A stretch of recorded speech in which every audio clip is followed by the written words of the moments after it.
하신 아버지, 일주일 동안도 주께서 붙들어주시고 이렇게 주님 앞에 나와서 찬양과 예배를 드리게 하시니 감사를 드립니다. 죄와 허물로 죽을 수밖에 없었던 저희들이지만 예수 그리스도의 보혈로 이렇게 주님 앞에 나오게 하신 아버지, 시작부터 마칠 때까지 성령님 온전히 수행하셔서 신령과 진정한 마음으로 예배드리는 시간 되게 하여 주옵소서. 이 모든 간구를 우리 주 예수 그리스도 이름으로 기도 올려옵나이다. 아멘. 313장입니다.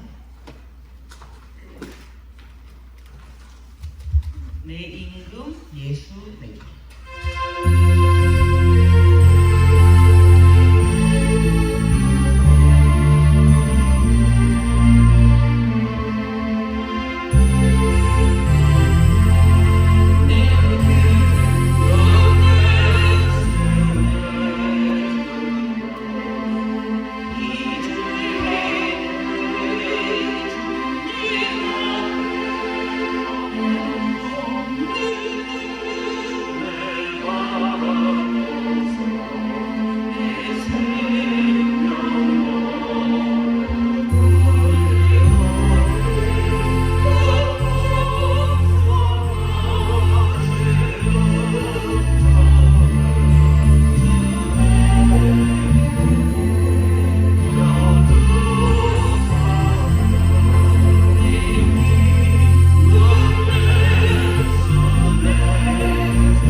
오셔서 묵상기도 하심으로 이 주의 오선 예배를 하나님을 불러드리겠습니다.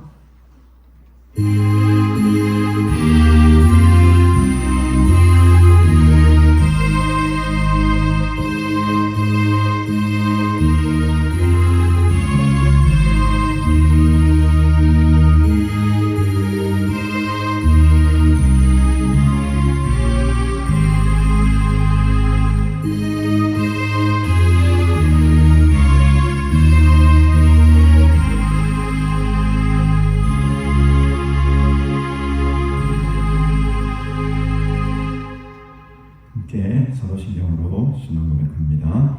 전능하사 천지를 만드신 하나님 아버지를 내가 믿사오며 그의 아들 우리 주 예수 그리스도를 믿사오니 이는 성령으로 잉태하사 동정녀 마리아에게 하시고 근대어 빌라도에게 고난을 받으사 십자가에 못 박혀 죽으시고 장사한 지 사흘 만에 죽은 자 가운데서 다시 살아나시며 오늘에 오르사 전능하신 하나님 우편에 앉아 계시다가 죄로서 산자와 죽은 자를 심판하러 오시리라.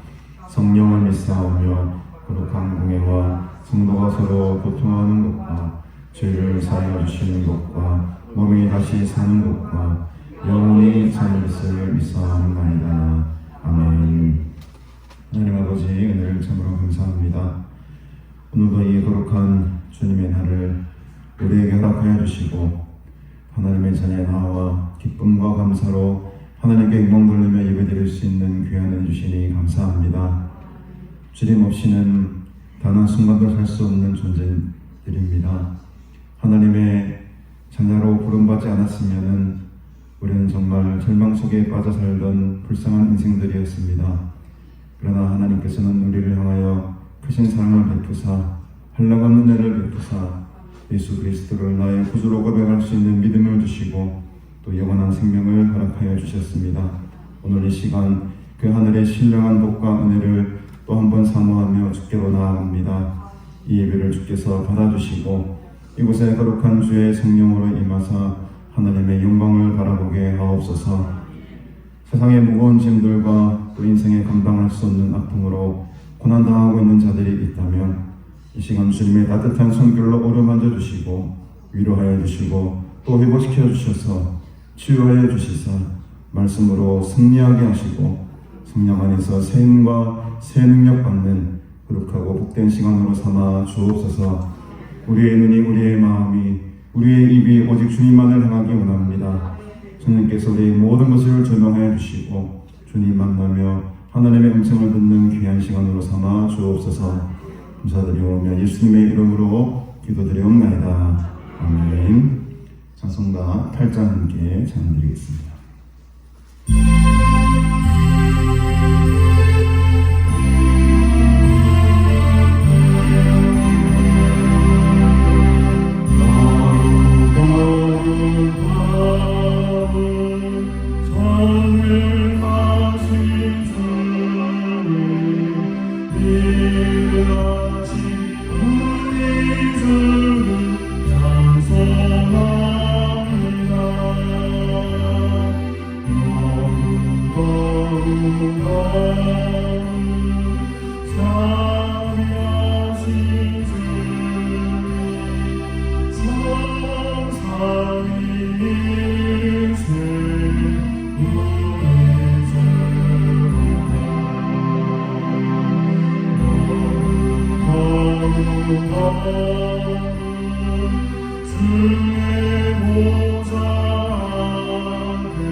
Oh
1편, 10편, 81편 말씀 함께 보도록 하겠습니다.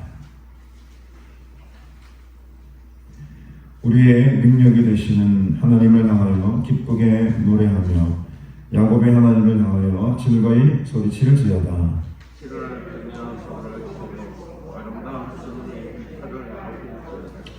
초하루와 보름과 우리의 명절에 나팔을 불지어다. 하나님이 애굽 땅을 치러 나가시던 때에 요셉의 족속 중에 이를 증거로 세우셨도다. 이르시되 내가 그의 어깨에서 짐을 벗기고 네가 고난 중에 부르짖음에 내가 너를 건졌고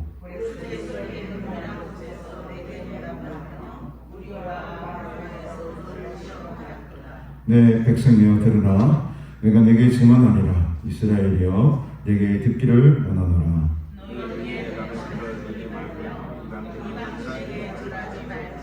나는 너를 애굽 땅에서 인도하여 낸 여호와 내 하나님이니 내 입을 크게 열어 내가 채우리라 하였으나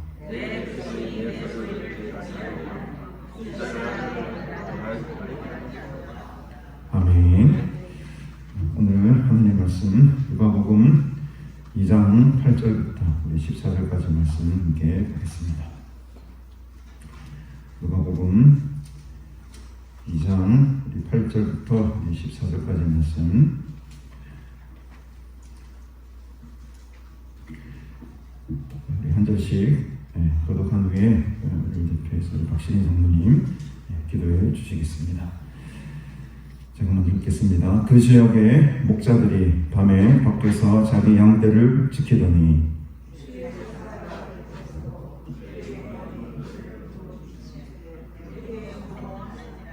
천사가 이르되 무서워하지 말라. 보라 내가 온 백성에게 미칠 큰 기쁨의 좋은 소식을 너희에게 전하노라.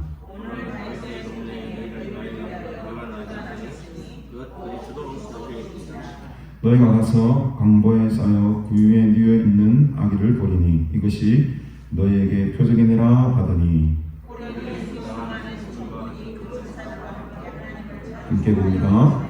지극히 높은 곳에서는 하나님께 영광이요 땅에서는 하나님이 기뻐하시는 사람들 중에 평화로다 하니라. 아멘.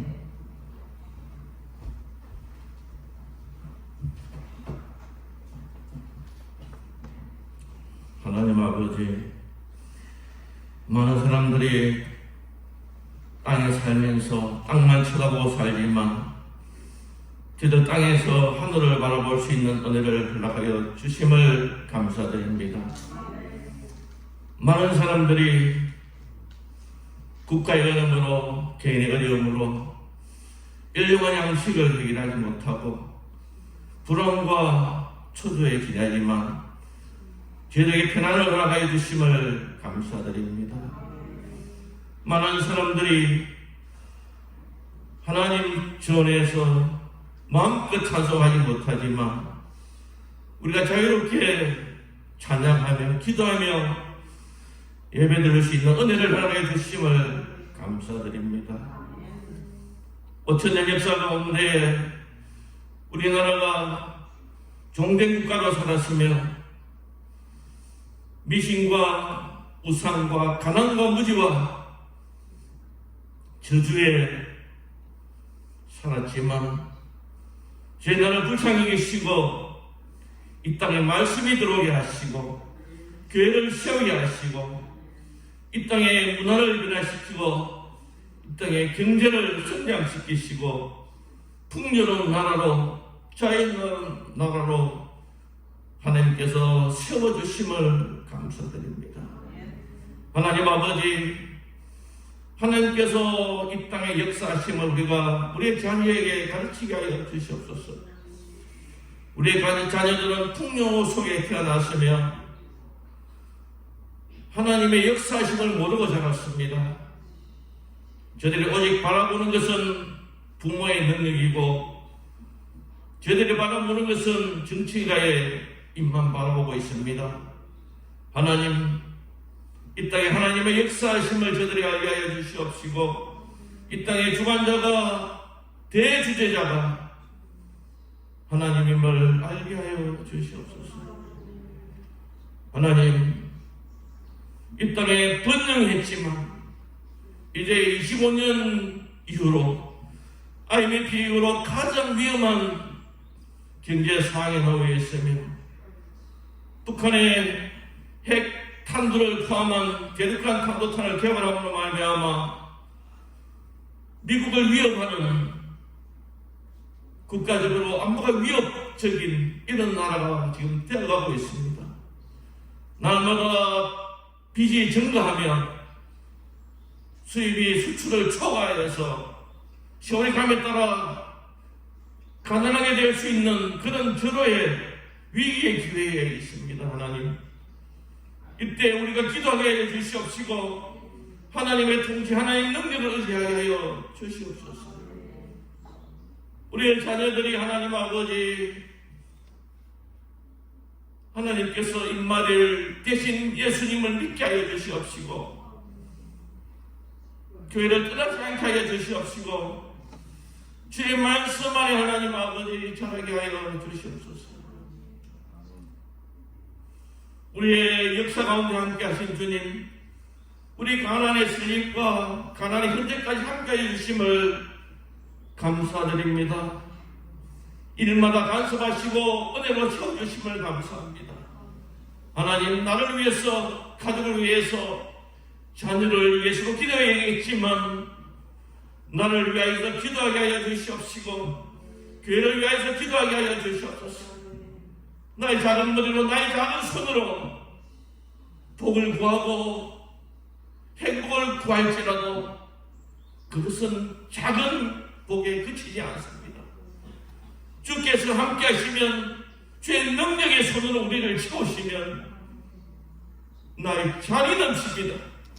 내 원수 앞에 나의 상이 베풀어집니다.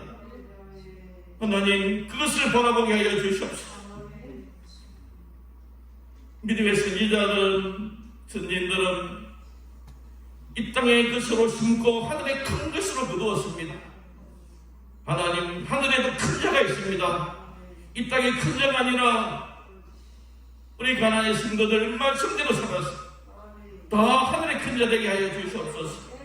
이 땅에서 겸손하고 이 땅에 섬기고 나누고 인내하며 주의 나라를 위하여서 헌신 충성 봉사하는 저들 되게 하여 주시옵소서. 하늘의 비가 땅에 내려서 땅을 적시고 식물에게 생명을 주고 동물들을 살리듯이 우리의 이 땅의 교만이 낮아지게 하여 주시옵시고 이 땅의 자랑이 없어지게 하여 주시옵시고 오직 겸손과 섬김으로 주의 말씀을 씌우고 주의 나라를 세우는 저들 되게 하여 주시옵소서. 귀한 가나안에 우리 담임 목사님 세워주심을 감사합니다. 말씀 가운데 함께해 주시옵시고 은혜 주시고 그 말씀대로 살아가는 저들 되게 하여 주시옵소서. 하나님, 이 땅에 주의 이름을 부르는 모든 자들이 이 위기를 당할 때에 주의 도움을 확실하게 구하는, 겸손하게 구하는, 처절하게 구하는 저들 되게 하여 주시옵시고 오늘 주일 예배가 온전히 하나님께 상달되는 예배로 시종을 주관하여 주시옵소서. 예수님의 귀한 이름으로 간절히 기도 돌려옵나이다.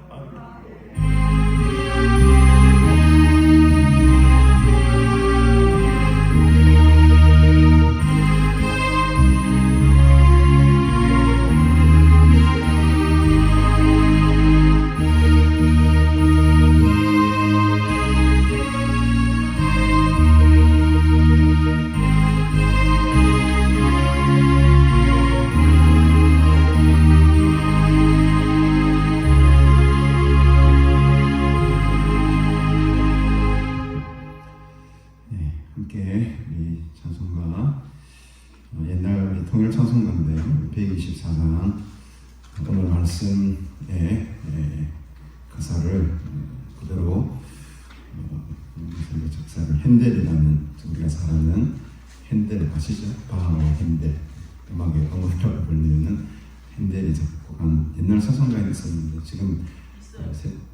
지금 찬송가도 있습니까?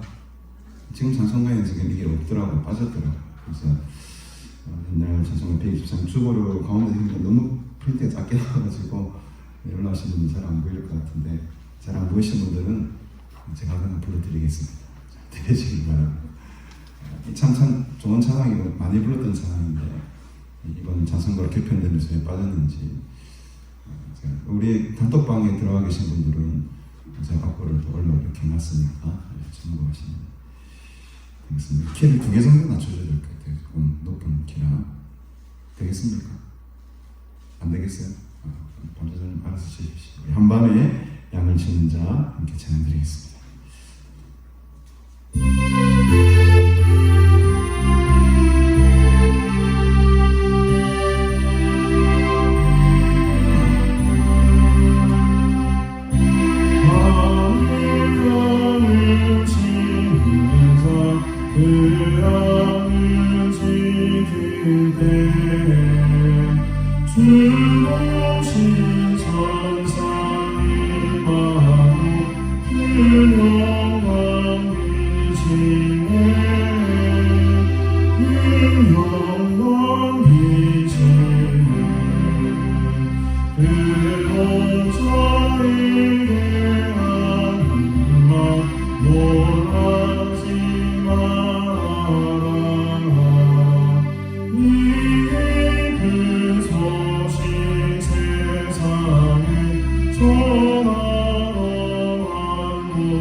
핸델이 살던 이 중세 시대, 종교개혁 그 시대에는 가사를 함부로 쓸 수가 없었어요.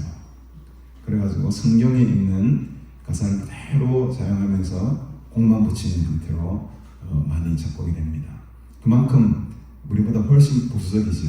지금 우리가 부르는 CCM 찬송가 가사를 그들이 들었으면 귀를 좁혔습니다. 아니 저렇게 불경스러운 가사를 마음대로 지어가지고 할 수 있느냐. 그 시대에는 다 이렇게 시편, 특히 시편 찬송이라고 시편 가사를 통해서 곡을 붙이고 또 이런 귀한 누가복음에 나오는 찬양들이 있지 않습니까? 지극히 높은 곳에서는 하나님께 영광이요. 이런 성경에 나오는 가사를 100% 사용해서 이제 곡을 만들었다는 거죠. 그래서 아마 우리 고신 교단에서 지금 예배 지침에 대한 헌법을 개편하고 있는데 그 순서 가운데에 시편 찬송을 의무적으로 넣어야 되는 항목이 이제 추가가 될 것 같아요. 그래서 아마 내년부터는 시편 찬송을 우리가 계속 부르게 될 겁니다.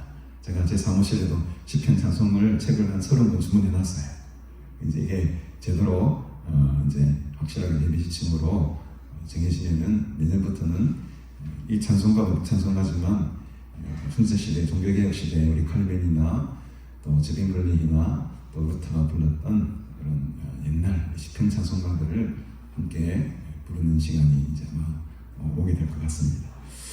어쨌거나 오늘 이 귀한 말씀 속에 어마어마하도 하나님을 찬양하는 가사도 이렇게 나오게 되고요. 오늘 때아닌 이 여름 가운데에 예수 탄생의 소식으로 말미암아 크리스마스 캐롤을 계속 부르는 그런 놀라운 무대도 함께 경험을 하고 있습니다. 사실 주님이 태어나신 날이 12월 달이 아니죠. 보통 많은 학자들이 3월 달에서 아마 한 9월 정도 사이에 아마 절기적으로 봤을 때는 태어났을 확률이 가장 컸을 것이다 라고 이렇게 예상을 합니다. 그래서 우리 크리스마스는 겨울에만 크리스마스가 아니고 우리는 매일매일이 크리스마스, 매일매일이 예수 탄생 기쁨을 누리며 살아가게 될 줄로 믿습니다. 지난주에 보았지만 예수님은 이 세상의 권력과 세상의 왕이 우뚝 세워져가는 이 정점의 시대에 가장 낮은 곳에서 태어나셨음을 우리가 보았습니다. 바로 옥타비아누스라는 명실상부한 로마 황제의 1대 황제죠. 그만큼 이 팍스 로마나 이래가지고 로마의 평화로운 로마 시대가 접어들게 된 정점의 시대입니다. 이때부터 약 한 300년간 로마가 전 세계를 확실하게 지배하고 전 세계 가운데에 정말 유례없는 평화가 임하게 되죠. 이 세상이 말하는 평화가 바로 그것이었습니다. 힘과 권력과 또 이 무기로 제패하고 전쟁을 통해서 이루어내는 평화였던 것이죠. 그 정점에서 우리 예수님은 아이러니하게도 가장 낮은 곳에서 객실을 구하지 못해서 정말 이 말이 있는 그 마곡간 구유에서 태어나시고 거기에 지금 이렇게 눕혀져 있는 이 상황이 너무 대조적이지 않습니까? 이 아구스도 성경에 나오는 이름이 성경에 어떻게 나왔습니까, 여러분? 가이사 아구스도가 이렇게 나왔잖아요. 이 가이사 아구스도는 제일 최고의 자리에서 왕의 자리에서 전 세계를 통치하는 왕으로 뜨섰지만 우리 주님은 정말 그와는 너무 대조적으로 가장 낮고 천하고 아무도 관심이 없는 그 낮고 낮은 이 구유 속에서 태어나셨다. 이거는 반전이죠. 하나님께서 세상을 향해 던지는 메시지입니다. 세상 가운데 힘과 권력과 무기와 전쟁을 통해서는 참된 평화를 가져오지 못한다. 낮고 낮은 곳으로 내려오신 예수를 통해서만이야만 진정한 평화가 이 땅 가운데 임한다는 거죠. 그래서 우리가 오늘 뒤에도 살펴보겠지만 땅에는 하나님이 기뻐하시는 사람들 중에 평화가 있는 겁니다. 그때 그 당시 사람들은 이 아구스도가, 이 옥타비아누스 로마 황제가 세상에 평화를 줄 것이라고 믿었지만 하나님의 메시지는 그게 아니었던 거예요. 진정한 평화는 하나님께로부터 나오는 평화. 여러분, 오늘 시간 우리가 하나님께로부터 나오는 평화를 강구해야 될 줄 믿습니다. 세상의 그 어떤 지도자들도 만족할 만한 정말 평화와 기쁨을 우리에게 가져다 주지 못합니다.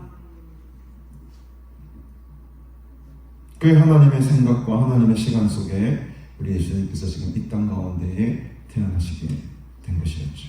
오늘 누가복음 본문에서는 이 기쁘고 좋은 소식을 처음 듣게 되는 한 무리를 우리가 발견하게 됩니다. 우리 통상적으로 동방박사 세 사람이 예수님을 가장 먼저 만난 사람으로 알고 있지만 그러나 성경을 더 자세하게 들여다보면 이 동방박사 세 사람보다도 먼저 예수님의 소식을 들었던 사람들은 바로 한밤중에 무엇을 하던 자들이었습니까?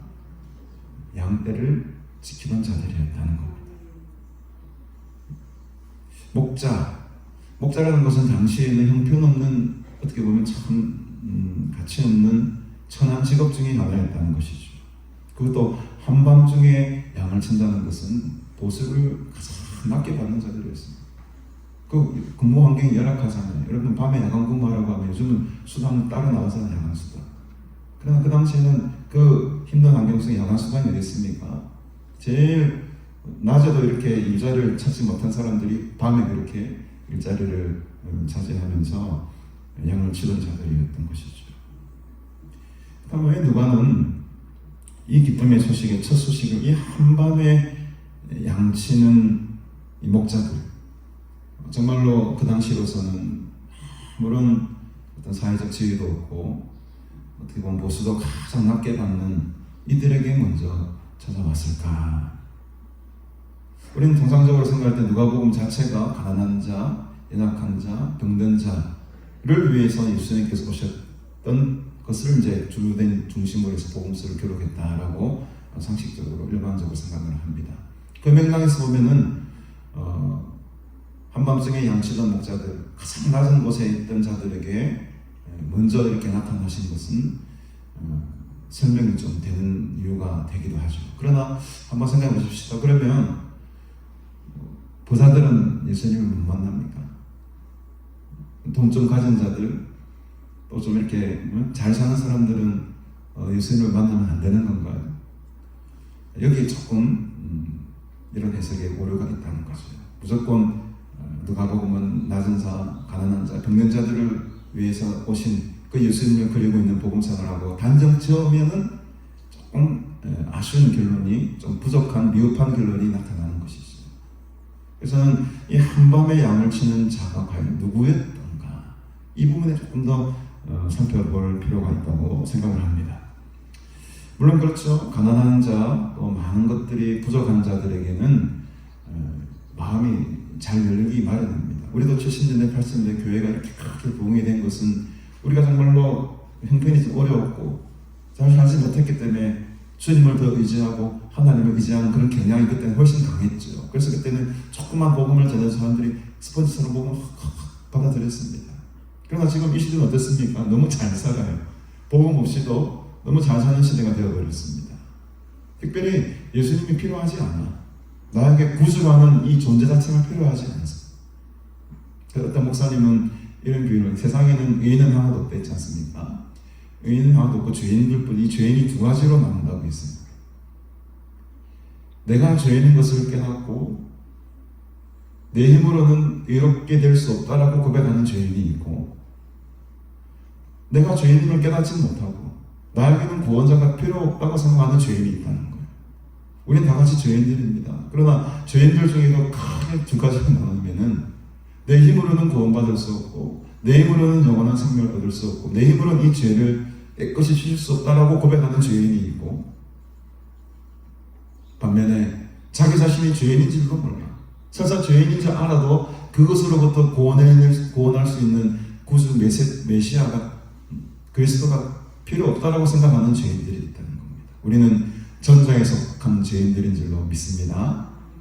아무래도 이런 경향은 가난한 자들, 또 영혼으로 또 마음으로 어려운 자들에게 훨씬 더 다가오기는 쉽겠죠. 그렇다고 해서 무조건 가난한 자들에게만 복음이 들어간다라는 것은 또 말이 잘 안 되는 이야기입니다.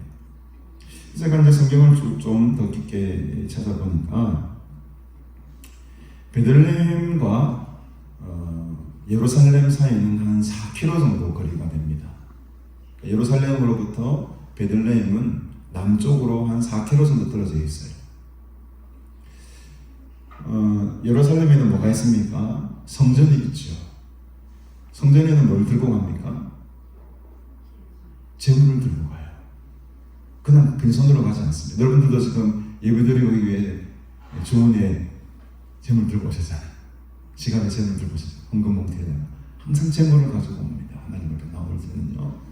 유대인들도 예루살렘에 있는 성전에 들어가기 위해서는 소를, 양을, 비둘기를 사서 가지고 들어갑니다. 먼 곳에서부터 가져오기 힘들잖아요.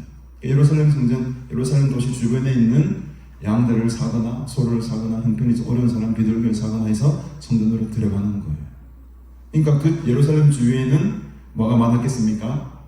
양치는 목자들이 많았습니다.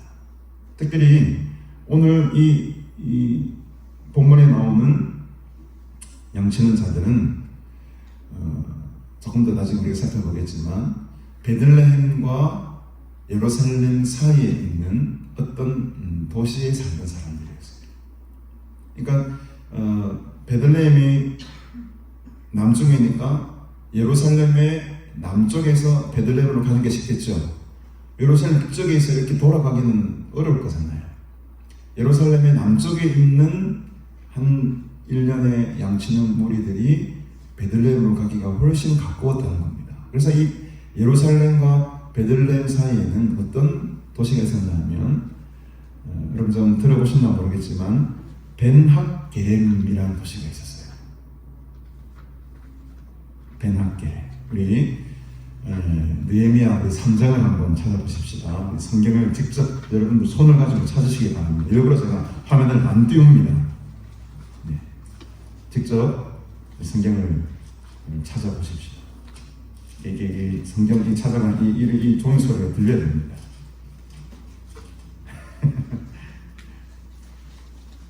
느헤미야가 어디 있습니까? 에스라, 느헤미야, 에스더, 욥기 이렇게 있죠. 느헤미야 3장을 찾아보시면 14절을 봅시다. 제가 성경 가진 729페이지인데 자, 느헤미야 3장 14절에 보면 다 찾으셨죠? 네, 한번 읽어봅시다. 시작. 분문은 베낫게렘 지방을 다스리는 레갑의 아들 말기야가 중수하여 문을 세우며 문짝을 달고 자물쇠와 비창을 갖추었다. 여러분 이 분문이 뭘까요? 분이 뭐죠? 분. 분뇨. 분뇨할 때 분이에요. 그 분이 뭘까? 똥입니다. 내가 정확하게 말씀드립니다. 똥이에요, 똥. 분. 그래서 이 분문이라는 것은 사람의 배설물이거나 이게 가축의 배설물들을 모아다가 쓰레기를 처리하러 가는 문이에요. 예루살렘 성전에는 여러 가지 문이 많았습니다. 근데 이 똥차가 지나가는 문을 따라가는 거죠. 왜? 더러우니까. 그래서 이 분문이라는 곳이 어디 있었냐면 예루살렘의 남쪽 문에 있었어요. 근데 이 분문을 이 느헤미야가 중수를 시킵니다. 이제 포로 생활 갔다가 와가지고 다시 예루살렘을 이제 재건을 시키죠. 그때 이제 분문을 만드는데 분문을 바로 누구에게 맡기냐면 베낫게렘 지방을 다스리는 누구? 레갑의 아들 말기야에게 맡겨요.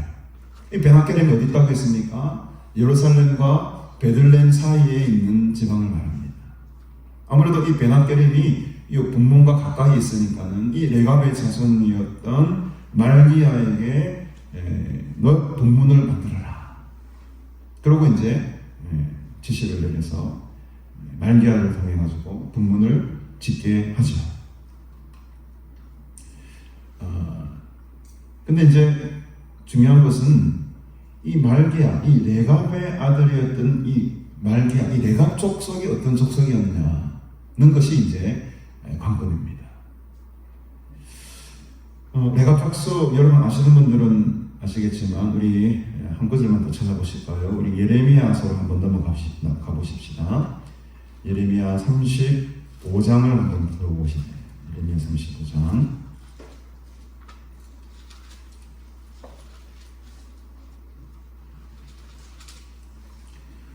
자,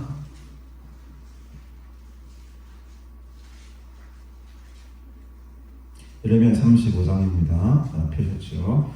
자, 5절을 한번 보십시다. 내가 예레미야입니다. 내가 레갑 사람들의 후손들 앞에 포도주가 가득한 종지와 술잔을 놓고 마시라 권했습니다.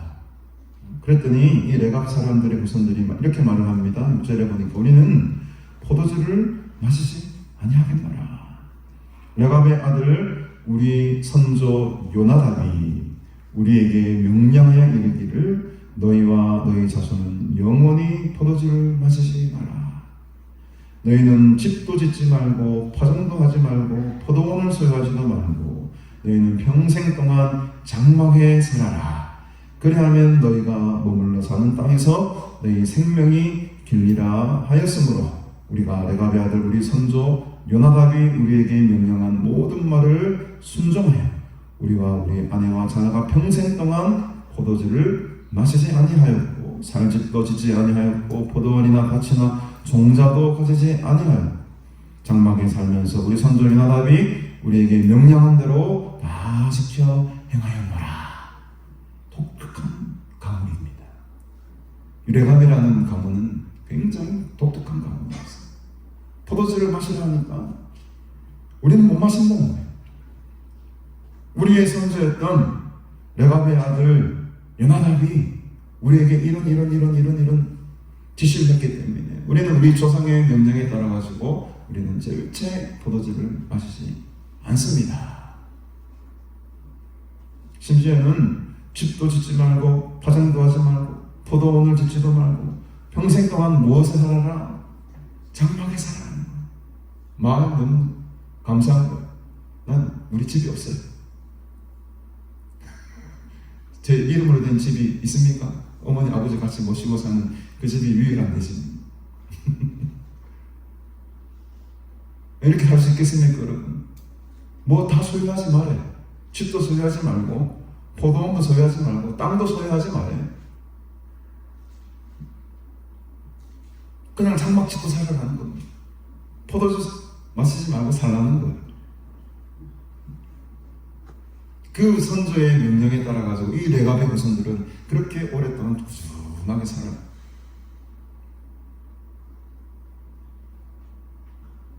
이 요나답이 어떤 사람이었냐? 우리 한 분만 더 우리 살펴보십시다. 우리 열왕기 이 선조가 어떤 사람이었냐는 거죠.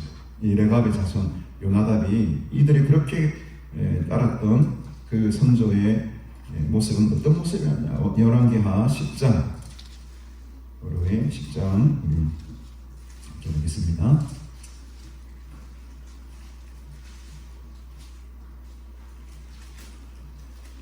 예후 아합 왕조가 이제 끝이 나고 예후라는 사람이 이제 반란이나 쿠데타 같은 걸 일으켜가지고 예후 왕조를 세웁니다.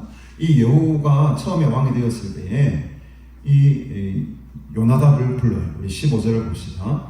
예후가 거기에서 떠나가다가 자기를 맞이하러 오는 누구의 아들?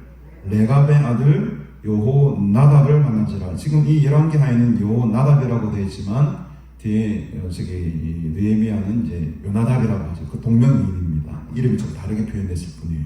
그 레갑의 아들 요나답을 이 예후가 만납니다. 그의 안부를 묻고 그에게 이르되 내 마음이 네 마음을 향하여 진실함 같이 네 마음도 진실하냐 묻습니다.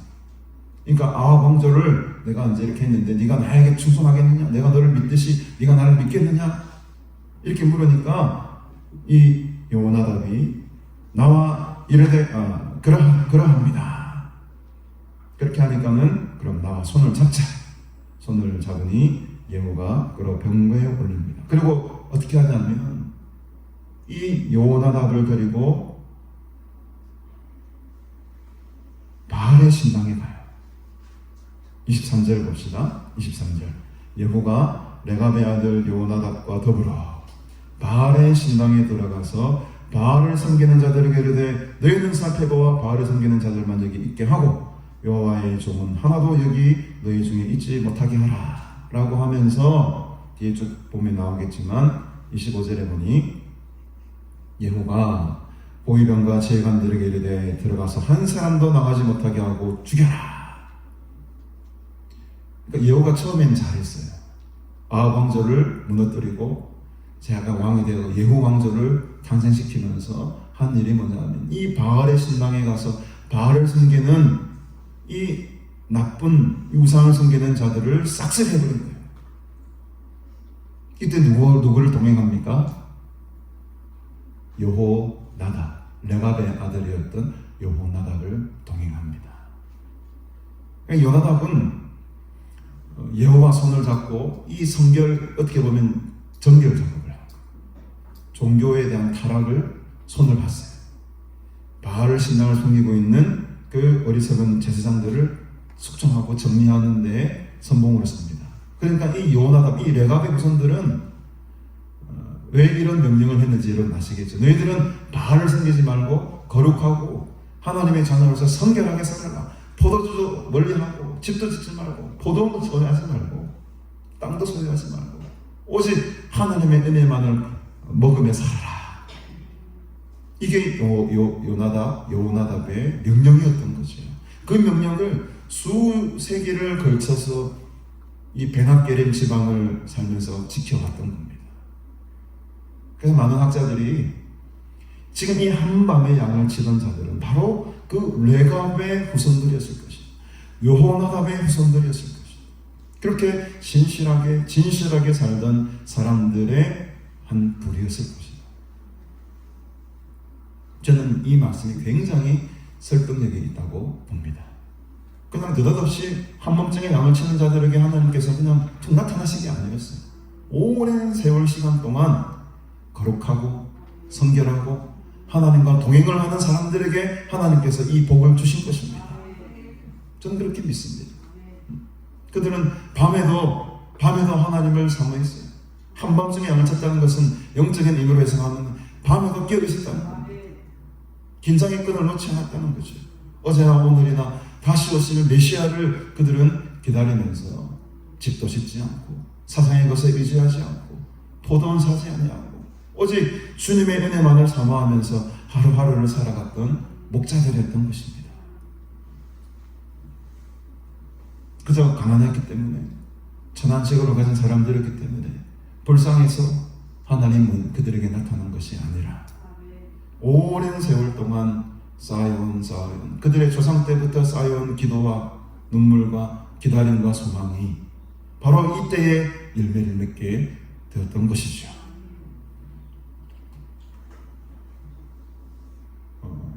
오늘 사실은 순교자 기념주일에 고신교단에서는 이렇게 이제 절기를 정해가지고 다 이렇게 배포를 합니다. 제가 순교자 기념주일을 이렇게 넣을까 하다가 오늘 순교자에 대한 이야기를 많이 안 할 것 같아가지고 괜히 이름만 올려놓고 안 하는 것보다는 안 하는 게 좀 빼는 것 같겠다 싶어서 일단은 뺐는데 사실은 오늘 우리가 고신교단 전체적으로 순교자 기념주일을 지키고 있어요. 우리가 이 한밤에 치는 양의 목자들인 거예요. 우리들의 선배, 우리들의 이게 복음의 신앙과 믿음의 유산을 남겨주시기 위해서 수많은 사람들이 믿음의 선진들이 일제의 강점기 또 그 전에 복음이 들어왔을 때 많은 선교사들이 이 땅 가운데 피를 흘리고 돌아가시고 순교의 피를 남기시는 거죠. 저는 우리가 바로 오늘 이 시대의 레갑의 후손들이라고 생각합니다. 바로 오늘 이 시대의 한밤에 양을 치는 자들이 우리라고 생각합니다. 우리는 그분들의 헌신과 그분들의 희생과 그분들의 복음을 향한 열정 때문에 지금 우리가 예수를 믿게 된 겁니다.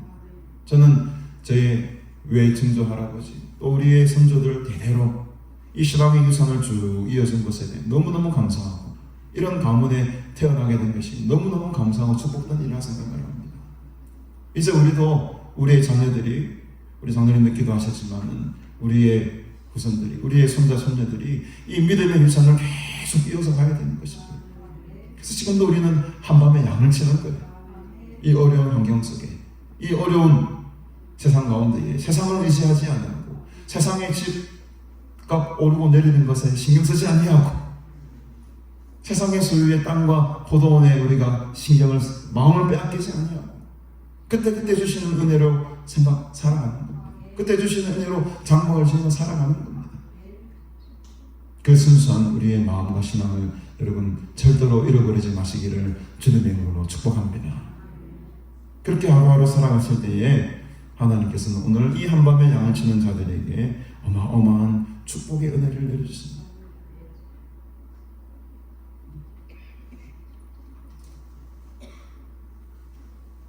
주의 사사가 곁에 섰을 때에 그 하나님의 엄청난 영광이 그들을 비추기 시작합니다. 이 영광이 얼마나 크고 놀라운 것이었는지 목자들은 두려움에 사로잡혔다. 하나님의 영광을 경험하신 분들은 아시겠지만 순간적으로 두려움이 확 몰려오는 것을 느낄 때가 있습니다. 저도 예전에 한번 여러분들에게 고백을 한 적이 있는데 밤에 12시 넘어서 파리봉 자산에 올라갔어요. 거기서 이제 딱 섰는데 그 암석이 정상에 있는 이 큰 암벽을 바라보는 순간 그것이 갑자기 나를 흡습하는 거예요. 그 바위가 나를 삼키는 듯한 느낌을 받았어요. 순간 온몸에 막 소름이 확 돋고 그 하나님의 그 위엄 앞에 뭔가 내가 사로잡히면서 그만 짧은 한 10초 10초 그 사이인데 순간적으로 머리가 쭉 바닥에 서면서 그 하나님의 영광이 나의 모든 것을 감싸는 것을 제가 경험했거든요. 아마 목자들이 경험했던 그 경험들이 그런 경험이 아니었겠나 싶습니다. 순간적으로 하나님의 영광이 내 인생을 확 뒤덮는 거예요. 그때 소리가 안 나, 말도 하지 못하는 그 느낌, 감정 경험하신 분들은 아실 것 같아요. 그 영광에 사로잡힌 두려움이 이 목자들을 감싸게 됩니다. 이때 천사가 말하죠. 무서워하지 마라.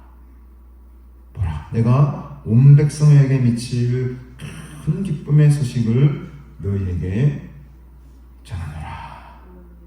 이 큰 기쁨의 소식이 이제 이 양치는 자들에게 전해진 것입니다.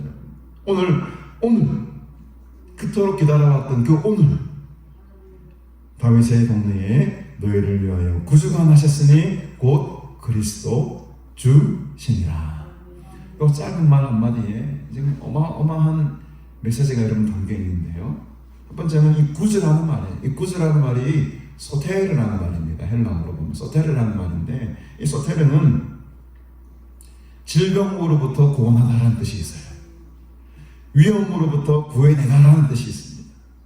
그래서 이 구약에서는 이 단어가 하나님의 명칭으로 사용됩니다. 그래서 우리 1장 한번 누가복음 1장 47절에 보면 마리아가 노래를 할 때 이런 찬양을 하죠.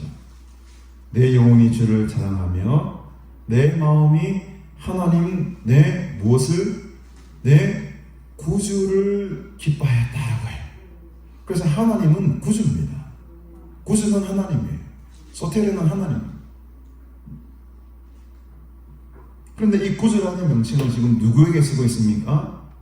바로 예수 그리스도에게 쓰고 있어요. 그 전까지는 이 구주라는 단어는 하나님에게만 해당되는 단어였습니다.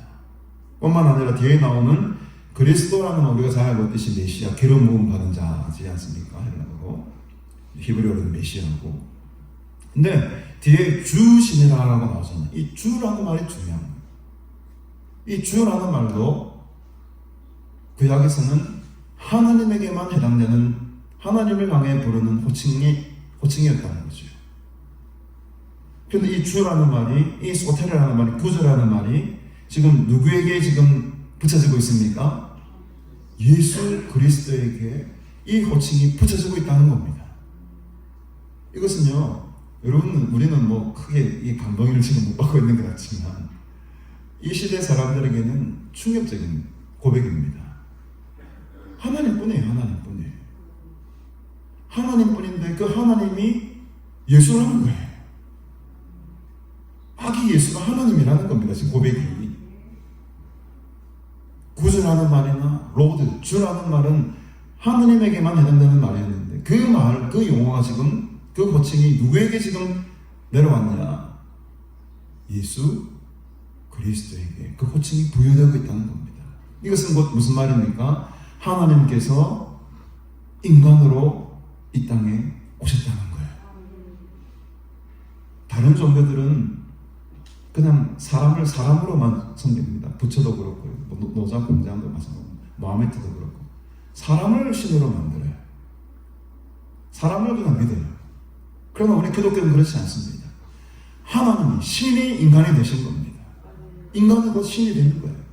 이거는 어떻게 신비로 이렇게 말로 설명할 수 없는 우리가 인카네이션이라고 하죠. 성육신입니다. 이거는 성령께서 주시는 감동, 믿음이 아니면 고백할 수 없는 성경의 진리인 것이죠.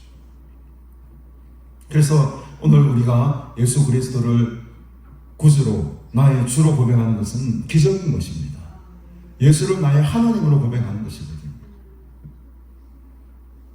그냥 고백했지 여러분 그동안에는. 그러나 그 고백이 엄청난 의미를 가지고 있다는 것을 여러분 아셔야 됩니다. 그냥 할 수 있는 고백이 아닙니다.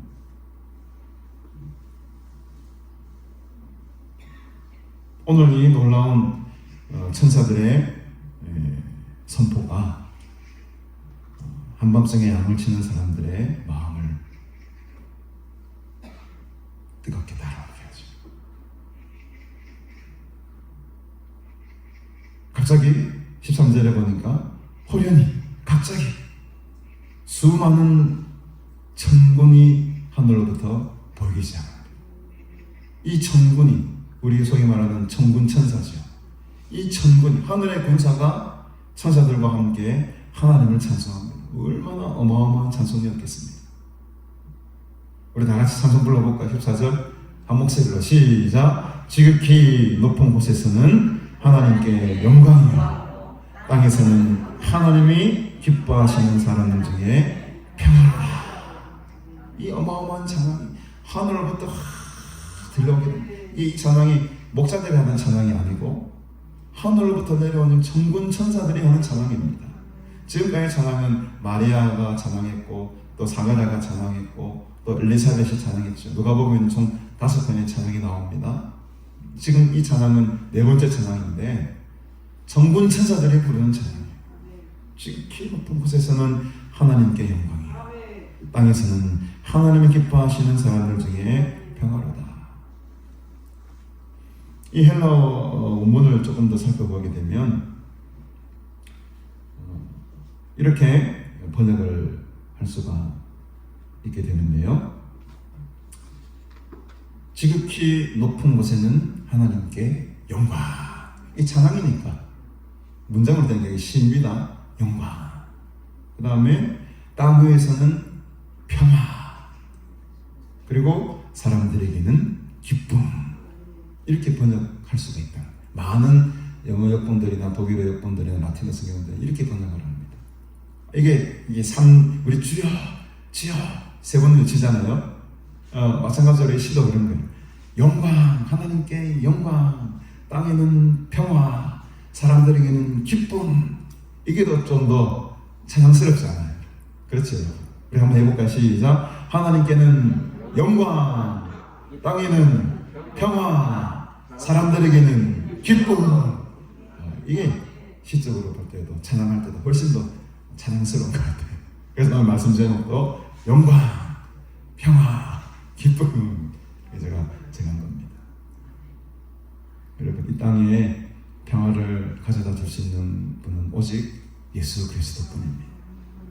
예수께서 이 땅에 오셨을 때에 진정한 평화가 이 땅 가운데에 임하게 됐습니다. 그리고 그 평화로 말미암아 우리들은 정말 참된 기쁨을 누리며 살아가는 하나님의 백성들이 된 줄로 믿습니다.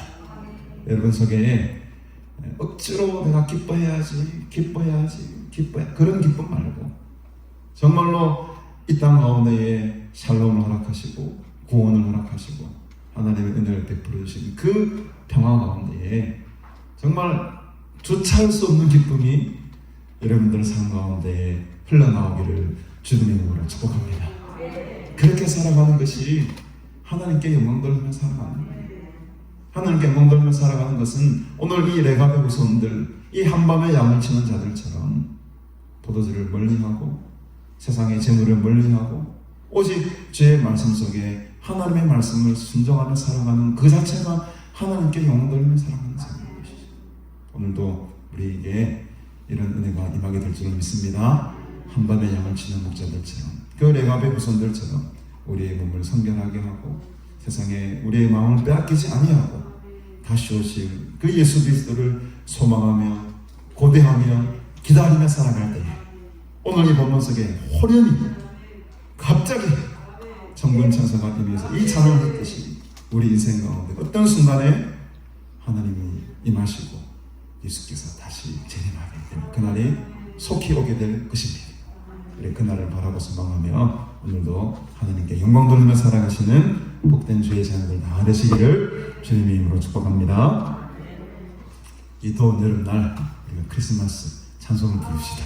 찬송가 우리 125장 한밤에 양을 치는 자들의 심정으로 돌아가서 힘차게 천사들의 노래를 우리가 불러봅시다. 우리 찬송가 125장 부르시면서 하나님께 귀한 힘을 드리도록 하겠습니다.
식사 후에 또 성전 청소 시간이 있으니까요. 많은 분들 오셔서 도와주시면 감사하겠습니다.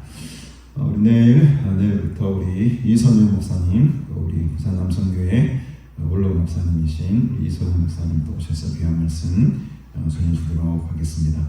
오늘 이 자리에 또 우리 반가운 우리 식구가 찾아오셨는데 우리 복식이 삼촌 우리 박복식 집사님 한번 일어나 주실까요?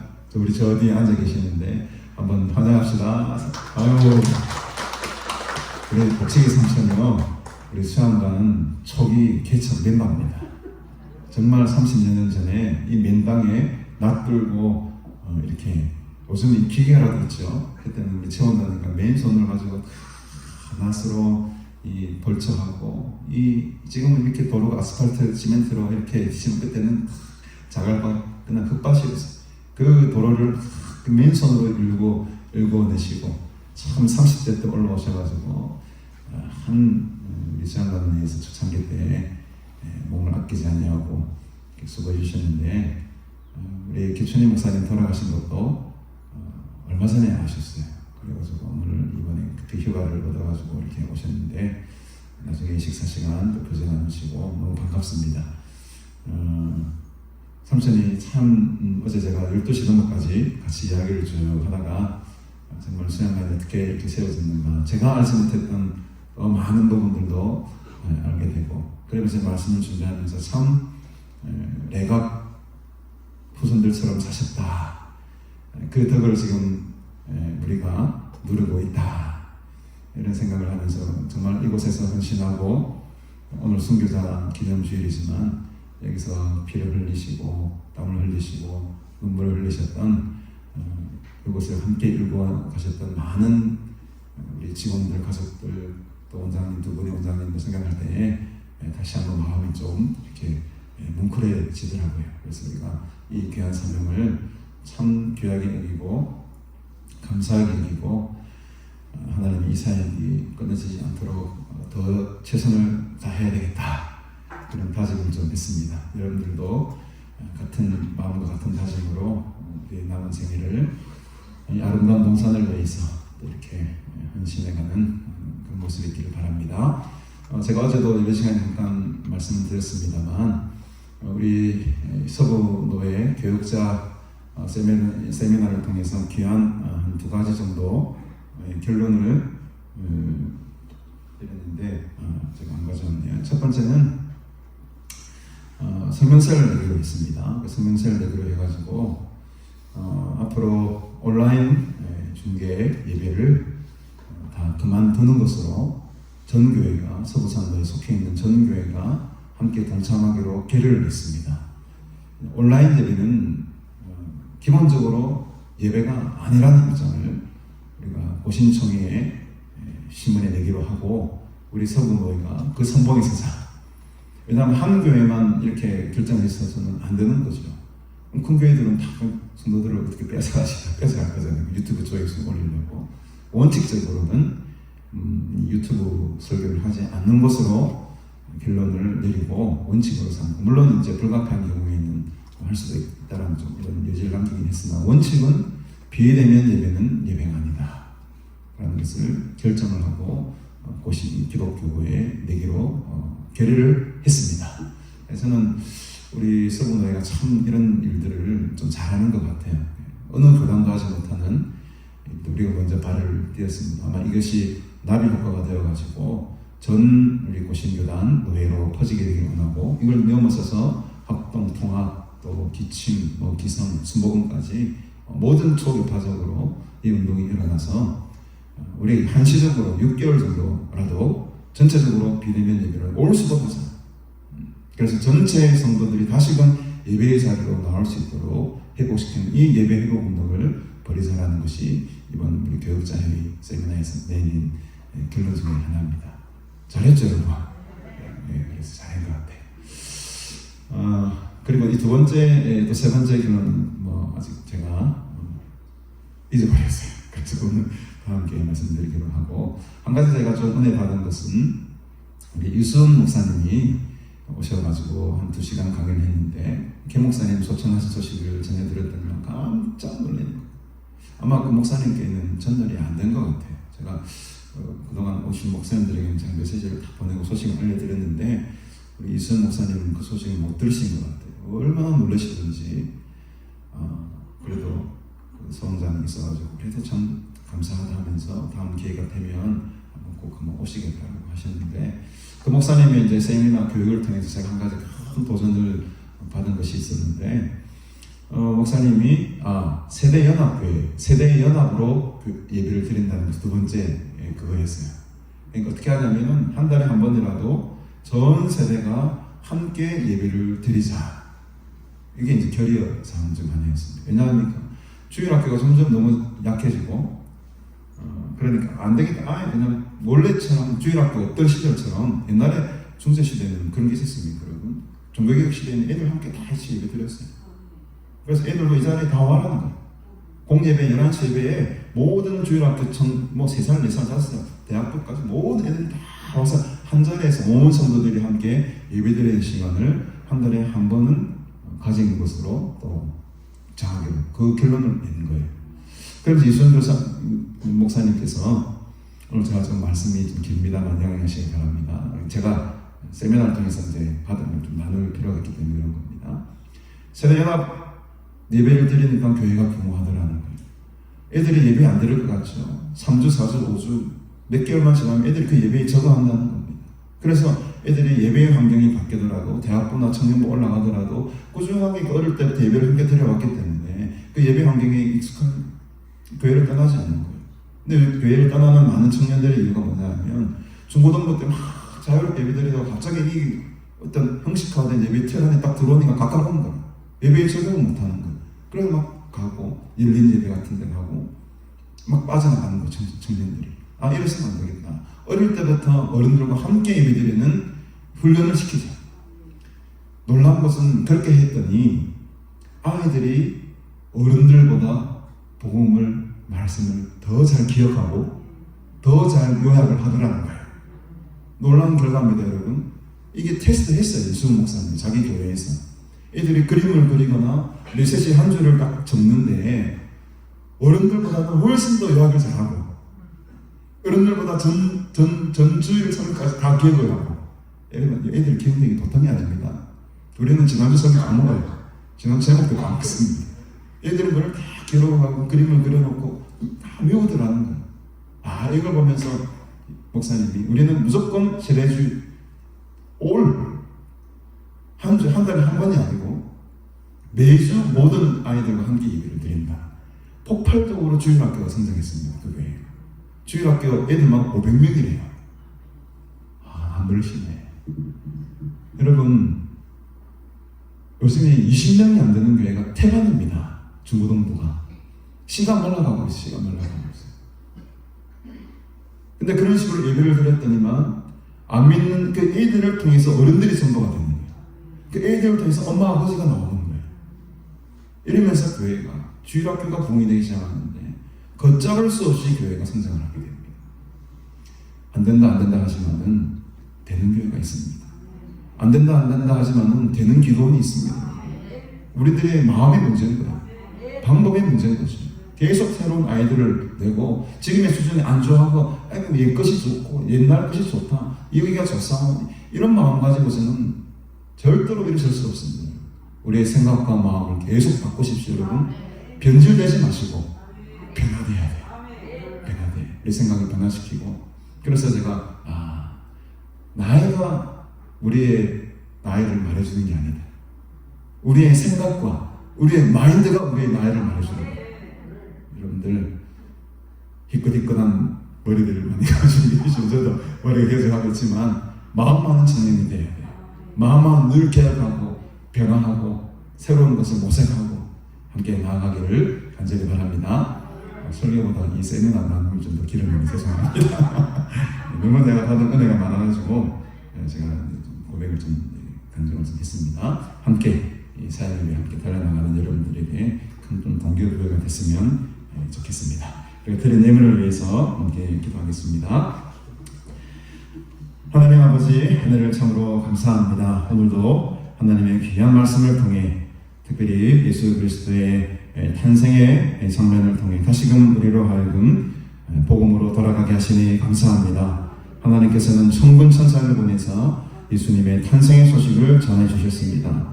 특별히 한밤중에 양을 치는 목자들에게 이 기쁘고 좋은 소식을 처음으로 알리셨습니다. 우리도 한밤중에 양을 치는 목자들처럼 언제나 주님의 다시 오심을 고대하며 소망하며 깨어있어 살아가는 주의 성도들 되기를 원합니다.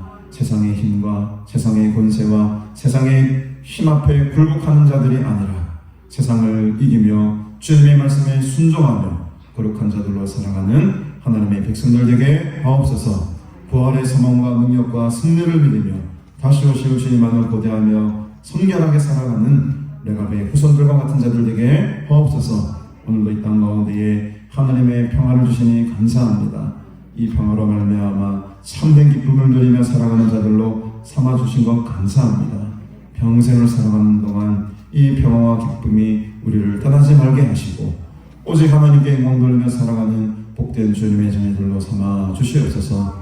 오늘도 이 귀한 은혜 주심 감사하며 귀한 예물 하나님께 올려드립니다. 이 거룩한 예물을 통해 하나님의 나라가 이 땅 가운데 임하게 하시고 하나님의 평화와 진정한 샬롬이 이 땅 가운데 충만하게 하시사 모든 민족과 열방들이 하나님의 영광을 바라보며 찬양하는 그 기쁨의 때가 속히 오게 하여 주옵소서. 감사드리오며 예수님의 이름으로 간절히 기도드리옵나이다. 아멘. 우리 다 같이 일어서서 우리 축복합니다. 주의 사랑으로 살아갑니다. 우리 사랑드리며 축복합시다.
지금은 우리 구주 예수 그리스도의 은혜와 하나님 아버지의 무한하신 사랑과 성령님의 교통교제 충만케 하심의 역사가 한밤의 양을 치는 목자들처럼 주님의 다시 오심을 늘 소망하며 살아갈 때에 하나님께서 주시는 평화와 기쁨을 늘 언제나 맛보며 살아가기를 소원하는 너희 모든 무리들에게 영원토록 함께 있을지어다.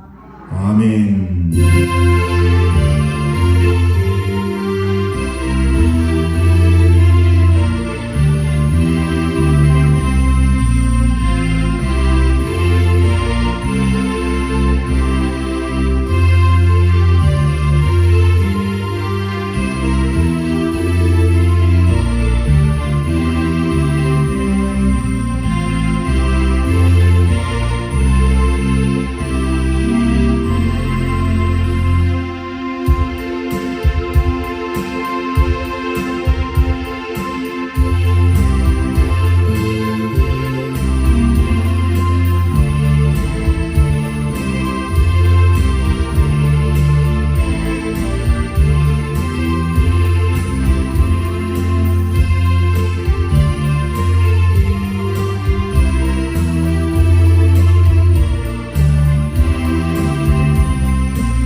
완전 구원